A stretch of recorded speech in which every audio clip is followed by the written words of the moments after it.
जय हिंद दोस्तों, आप सभी का स्वागत है। आज के वीडियो में हम लोग बात करेंगे कि आरआरबी टेक्नीशियन में कितना नॉर्मलाइजेशन मिल सकता है, और साथ ही हम लोग बात करेंगे कि रैंक गुरु और रैंक मित्रा का जो डाटा था, क्या वो एलपी के अकॉर्डिंग सटीक बैठा है। अगर वो एलपी के अकॉर्डिंग सटीक बैठा है तो फिर टेक्नीशियन में भी वो डाटा सटीक बैठेगा। तो हम लोग इस वीडियो में हर एक चीज पर बात कर रहे होंगे। तो चलिए अपना वीडियो स्टार्ट करते हैं। इस वीडियो पे हम लोग बात करेंगे क्या एलपी में एवरेज और शिफ्ट सही है रैंक गुरुजी और रैंक मित्रा के अकॉर्डिंग, और एलपी नॉर्मलाइजेशन हार्ड शिफ्ट में और मॉडरेट शिफ्ट में कितना मिला है, और जो टेक्नीशियन की हार्ड शिफ्टें हैं उसके बारे में बात करेंगे। साथ ही इसमें कुछ अभी बदलाव हो सकता है, किस पे डिपेंड करेगा, इसके बारे में हम लोग पूरा एक एक चीज बात कर रहे होंगे। सबसे पहले हम लोग बात करते हैं कि क्या एलपी में एवरेज और शिफ्ट सही है। अगर हम लोग बात करें रैंक गुरुजी के अकॉर्डिंग या रैंक मित्रा के अकॉर्डिंग, जो अभी तक मैंने देखा है कि हार्ड और जो मॉडरेट शिफ्ट थी उसमें कितना नॉर्मलाइजेशन मिला है। तो सबसे पहले हम लोग बात कर लेते हैं कि हार्ड शिफ्ट में जो नॉर्मलाइजेशन मिला है वो लगभग 10 से 12 मुझे देखने को मिला है, और जो मॉडरेट शिफ्ट थी वहां पे 5 से 7 नंबर का प्लस नॉर्मलाइजेशन देखने को मिला है। मतलब इसमें नंबर बड़े हैं। और अब बात कर लेते हैं रैंक गुरुजी के अनुसार, जो उन्होंने बताया था कि ये शिफ्ट इजी है, ये मॉडरेट है और ये हार्ड है, उसके अकॉर्डिंग एएलपी में जो रिजल्ट है ना, काफी कुछ सटीक बैठता है। बस थोड़ा बहुत डिफरेंट है। तो जो थोड़ा बहुत अंतर देखने को मिला है वो किन किन कारणों के वजह से अंतर देखने को मिला है, तो इस बारे में भी हम लोग बात कर रहे होंगे। तो देखिए टेक्नीशियन की जो हार्ड शिफ्ट है, सबसे पहले टेक्नीशियन की हार्ड शिफ्ट देख लेते हैं। 23 की फर्स्ट और थर्ड, 29 की सेकेंड, 26 की थर्ड, 27 की सेकेंड, 26 की सेकेंड, 24 की सेकेंड, 30 की सेकेंड। और ये मैं अपने अनुसार नहीं कह रहा हूँ, ये रैंक गुरुजी का जो डाटा है उनके अकॉर्डिंग मैं बता रहा हूँ। तो ये डाटा उनका काफी मैच होता है। थोड़ा बहुत जो अंतर देखने को मिला है वो भी मैं आप लोगों को बताऊंगा कि ये अंतर क्यों देखने को मिला है, और टेक्नीशियन में ये अंतर कितना बड़ा अंतर पैदा करेगा जाके। तो अगर हम लोग बात करें रैंक गुरुजी के अकॉर्डिंग, जो इजी शिफ्ट है, मॉडरेट शिफ्ट है, हार्ड शिफ्ट है, क्या वो एकदम एलपी में सटीक बैठा है, तो मैं आप लोगों को बता दूं कि हाँ बिल्कुल काफी कुछ सटीक है। एकदम एग्जैक्ट तो नहीं आया है। अगर उन्होंने 23 की शिफ्ट बताई है कि ये हार्ड है, तो ऐसा जरूरी नहीं है कि जो शिफ्ट उन्होंने कही थी वो हार्ड ही निकली है, वो मॉडरेट में भी पहुंच गई है। और उन्होंने नॉर्मलाइजेशन जो दिया था उससे कम से कम 3 से 4 या 5 नंबर तक प्लस हुआ है एएलपी में।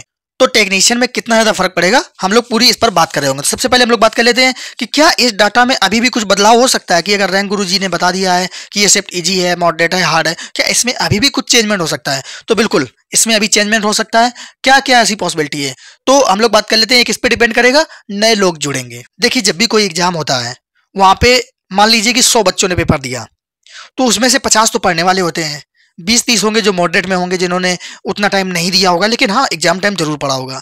कुछ 20-30 ऐसे लोग होंगे जो सिर्फ फॉर्म डाले थे कि वैकेंसी निकली है और पेपर देने जाना है, उन्होंने कोई पढ़ाई ही नहीं की थी, उन लोगों ने भी एग्जाम दिया था।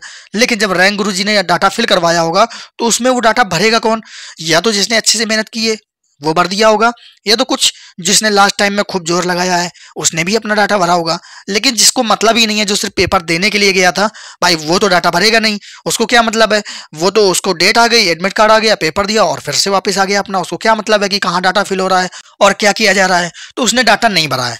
तो जब ये नए लोग जुड़ेंगे, और नए लोग लगभग जो मैक्सिमम होंगे, क्योंकि कुछ अच्छे नंबर वाले भी होते हैं जो डाटा नहीं भरते हैं, रैंक गुरुजी में डाटा फिल नहीं किया होगा, लेकिन जो मैक्सिमम होंगे वो ऐसे लोग होंगे जिनके या तो माइनस में नंबर होंगे या तो जीरो पे नंबर होंगे।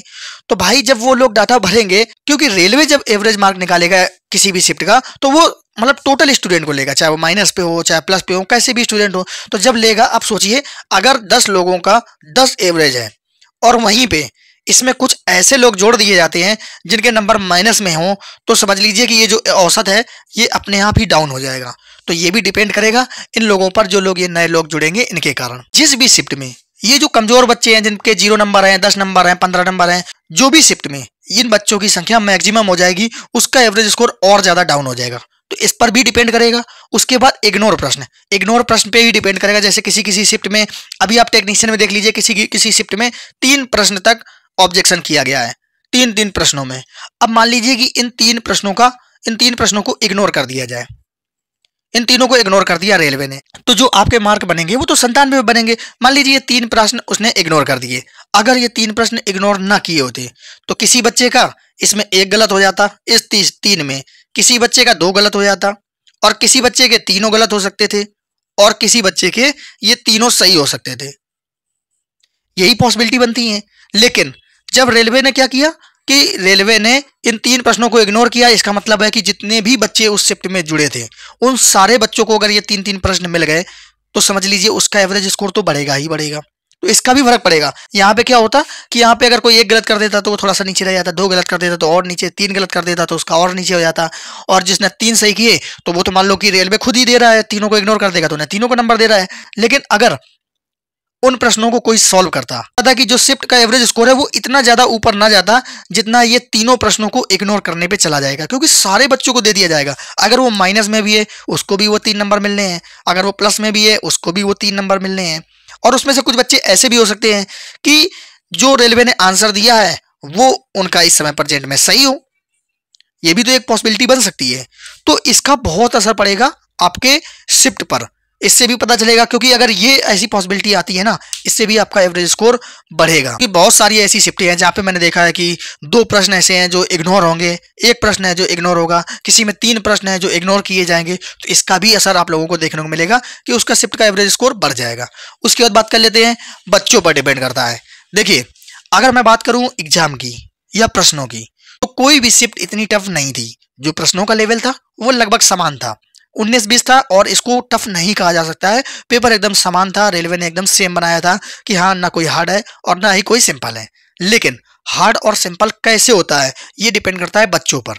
कैसे डिपेंड करता है कि मान लीजिए किसी शिफ्ट में सब टॉपर बैठ गए जिन्होंने खूब मेहनत की है, तो भाई वो तो अच्छा स्कोर करेंगे ही, और अच्छा स्कोर करेंगे तो उस शिफ्ट का जो एवरेज है वो अपने आप ही बढ़ जाएगा। और दूसरी बात, कोई ऐसी शिफ्ट हुई जिसमें कुछ मॉडरेट स्टूडेंट बैठ गए और कुछ लोवेस्ट स्टूडेंट बैठ गए। अब उन लोगों ने तो अच्छा स्कोर किया नहीं, तो उनका जो एवरेज स्कोर होगा वो भी डाउन रहेगा। तो जब एवरेज स्कोर डाउन रहेगा तो वहां पे उनका पूरी शिफ्ट का एवरेज स्कोर डाउन हो जाएगा। तो क्या होगा, उसी शिफ्ट को रेलवे हार्ड मान लेगा कि ये जरूर हार्ड रही होगी, तभी तो ये लोग कम स्कोर कर पाए। तो ये डिपेंड करता है बच्चों पर। और इसका असर जो रैंक गुरु का डाटा है उस पर कैसे पड़ेगा कि मान लीजिए किसी शिफ्ट में 10 बच्चे ऐसे बैठे जो टॉपर थे। उसके बाद किसी एक ऐसी शिफ्ट थी जिसमें से 10 बच्चे बैठे जिसमें 5 तो टॉपर थे और 5 उनको कोई मतलब ही नहीं था, उनके कोई नंबर ही नहीं थे, वो तो ऐसे फर्जी में पेपर देने गए थे, तो 5 ही हो गए। अब जब रैंक गुरुजी ने डाटा भरवाया है तो इन 10 ने जब अपना डाटा भरा तो जो एवरेज स्कोर निकला होगा वो तो अच्छा खासा रहा होगा क्योंकि ये टॉपर थे। फिर उसके बाद ये जो शिफ्ट थी, इस शिफ्ट में 10 में से 5 ही लोगों ने डाटा भरा, और जब रैंक गुरुजी ने इसका एनालिसिस किया तो यहाँ पे भी उन्होंने कुछ एवरेज निकाला जो काफी होगा। मान लो कि अगर ये एवरेज मान लो 7 है, मैं ये मान लेता हूं कि इन सबका एवरेज 7 है, लेकिन जिनका ये मार्क 0-0 था, अगर इनका भी इसमें जोड़ दिया जाएगा ना, जब इन पांचों का इसमें जोड़ दिया जाता तो ये एवरेज स्कोर और नीचे आ जाता। तो रैंक गुरुजी ने तो सिर्फ इन पांचों का ही काउंट करके आप लोगों को बता दिया है। तभी मैं कह रहा हूं, क्योंकि ये लोग तो डाटा भरे ही नहीं होंगे। भाई जिसका 0 है, जिसका माइनस पे है, वो क्यों डाटा भरेगा? उसको क्या मतलब है, उसको क्या पड़ी है कि भाई मुझे सिलेक्शन लेना है कि मैं भी अपनी रैंक देख लूं मेरी कितनी रैंक आ रही, वो क्यों भरेगा? तो इसका भी फर्क पड़ेगा रैंक गुरुजी के डाटा पे। तो ये तो कंफर्म है कि जो टेक्नीशियन में उन्होंने बताया है कि ये शिफ्ट इजी है, ये मॉडरेट है और ये हार्ड है, उसमें कुछ बदलाव देखने को मिलेगा। हो सकता है कि कुछ ऐसी जो मॉडरेट शिफ्टें हैं वो हार्ड पे पहुंच जाए, और कुछ जो सिंपल शिफ्टें हैं वो मॉडरेट पे आ जाए, और कुछ मॉडरेट शिफ्टें हैं जो सिंपल पे भी पहुंच सकती हैं। तो ये डिपेंड करेगा रेलवे पर। रेलवे जब नॉर्मलाइजेशन करेगा और जब सारे बच्चों को ऐड करेगा तब पता चलेगा।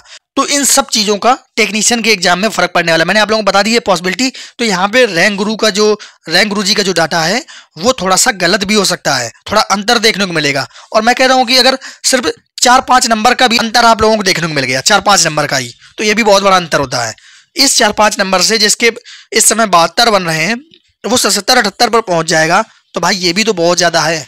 और अगर किसी का 77-78 है तो वो 72 पर भी तो आ सकता है इन 4-5 नंबर से, क्योंकि लोको पायलट में देखा गया है कि नंबर भी कम हुए हैं बच्चों के। तो सोचो टेक्नीशियन में तो बहुत ज्यादा का अंतर है, 7 या 8 का अंतर है। और जब नॉर्मलाइजेशन जुड़ेगा, इतने सारे बच्चों का डाटा जुड़ेगा ना, तो ये नॉर्मलाइजेशन आपका कम से कम 10 से 12-15 तक भी पहुंच सकता है। जब एएलपी में ये हाल है तो टेक्नीशियन में और ज्यादा भी देखने को मिल सकता है। लेकिन मैंने एक मैक्सिमम लेके चला है अपने अनुमान के मुताबिक, जो मैंने अभी तक एनालिसिस किया उसके अकॉर्डिंग, कि इतना तो मिलना ही मिलना है। ज्यादा मिल जाए तो भाई वो तो आपकी किस्मत है। तो आप लोग वीडियो को जरूर लाइक करना, चैनल को जरूर सब्सक्राइब करना। मिलते हैं हम लोग अगले वीडियो में। जय हिंद।